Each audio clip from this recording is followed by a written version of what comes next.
अपना कर समय पहले अयोध्या नगरी में राजा दशरथ राज करते थे। वे बड़े ही न्यायप्रिय, वीर और धर्मात्मा थे। उनकी 3 रानियां थीं, कौशल्या, सुमित्रा और कैकेयी। राजा दशरथ संतान की कामना से बहुत दुखी थे।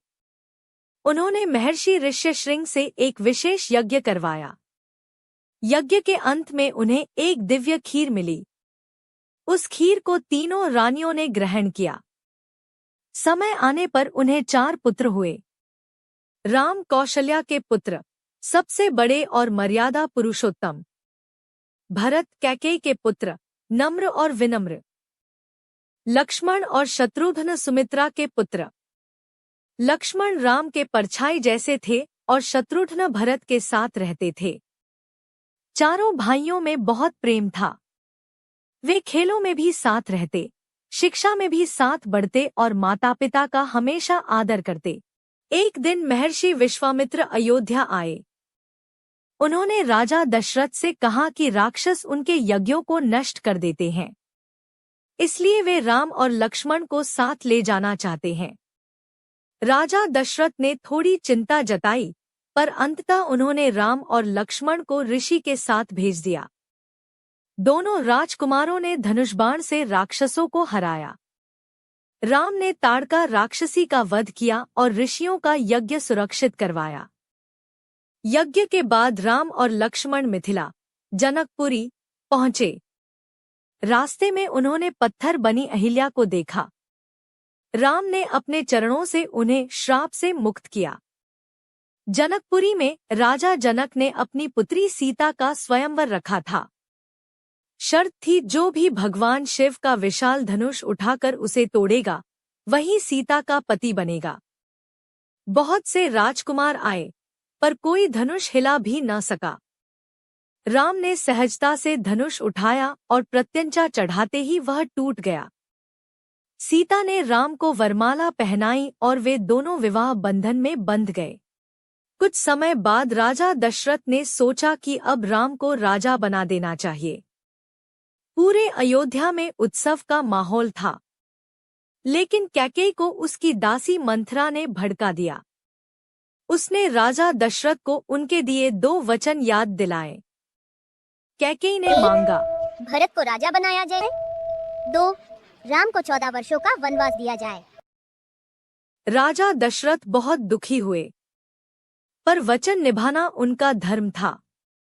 राम ने भी पिता का आदेश मान लिया।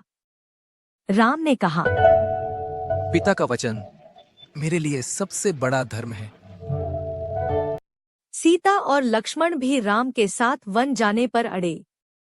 अयोध्या वासी रोते हुए उन्हें विदा करने लगे। वन में भगवान राम, माता सीता और लक्ष्मण सुखपूर्वक जीवन व्यतीत कर रहे थे। छोटी सी कुटिया, हरे भरे वृक्ष और मधुर कलरव से भरा वातावरण, सब कुछ शांत और पवित्र लगता था। वे दिन भर वन में भ्रमण करते, फल फूल चुनते और शाम को कुटिया में एकत्र होकर प्रसन्नतापूर्वक समय बिताते। लेकिन एक दिन उस शांति को भंग करने कोई आया। राक्षस रावण की बहन शूर्पणखा वहां पहुंची। उसका रूप भयंकर था, लेकिन उसने राम को देखकर मन में उन्हें पाने की इच्छा कर ली। वह उनके पास जाकर बोली, हे राम, आप इतने सुंदर और बलवान हैं, मुझे अपनी पत्नी बना लीजिए। राम मुस्कुराए और शांत स्वर में बोले, मैं तो पहले से ही सीता का पति हूं। विवाह एक ही बार होता है। राम का उत्तर सुनकर शूर्पणखा क्रोधित हो उठी। उसने सीता को देखा और मन ही मन सोचा, यदि सीता न रहे तो राम मुझे अपना लेंगे। वह सीता की ओर झपटी, मानो उन्हें हानि पहुंचाना चाहती हो। लेकिन तभी लक्ष्मण आगे बढ़े। उनके क्रोध की ज्वाला देख वन कांप उठा। उन्होंने तलवार निकाली और शूर्पणखा का नाक कान काट दिया। खून से लथपथ शूर्पणखा विलाप करती हुई भागी और सीधे अपने भाई लंकेश रावण के पास पहुंची। रोते हुए उसने सब कुछ बताया। भैया, उन राम और लक्ष्मण ने मेरा अपमान कर दिया है। उनका नाश कर दो और सीता को अपनी रानी बना लो। रावण का अहंकार जाग उठा। उसने मन ही मन सोचा, सीता जैसी सुंदरी स्त्री पूरे त्रिलोक में नहीं है। मैं उसे लंका ले जाऊंगा। चालाक रावण ने साधु भिक्षुक का वेश धरा।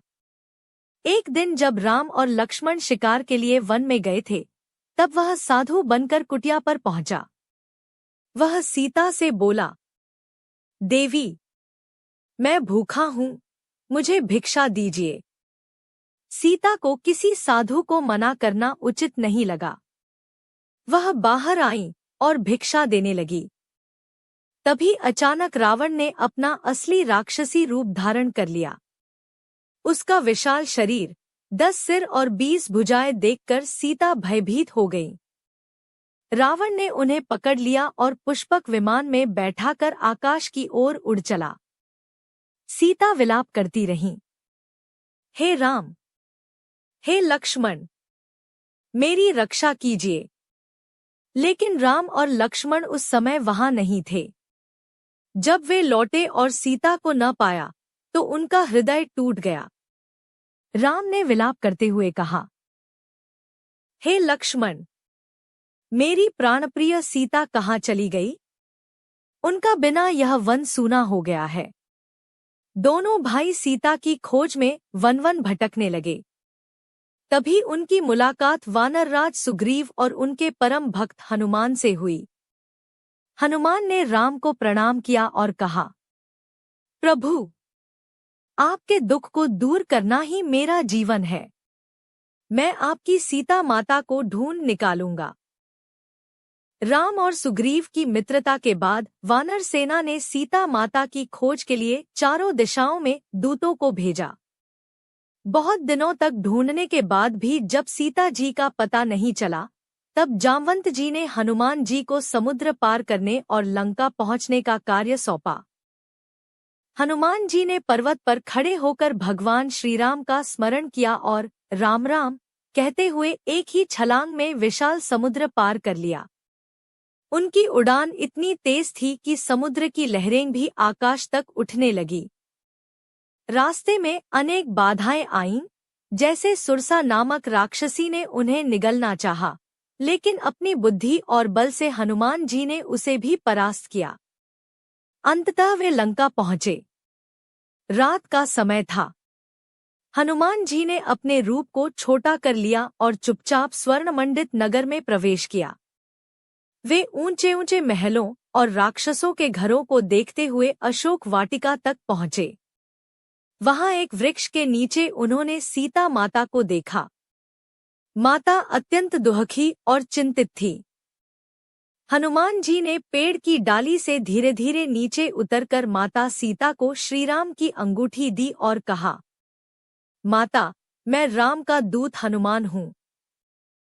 प्रभु आपको खोज रहे हैं। यह अंगूठी उनकी निशानी है। अंगूठी देखते ही सीता जी की आंखों से आंसू बहने लगे। उनका मनोबल बढ़ा और उन्होंने हनुमान जी को अपने केश से दिया हुआ चूड़ामणि श्रीराम तक पहुंचाने के लिए दिया। अब हनुमान जी ने लंका की शक्ति परखने के लिए थोड़ी शरारत करने की ठानी।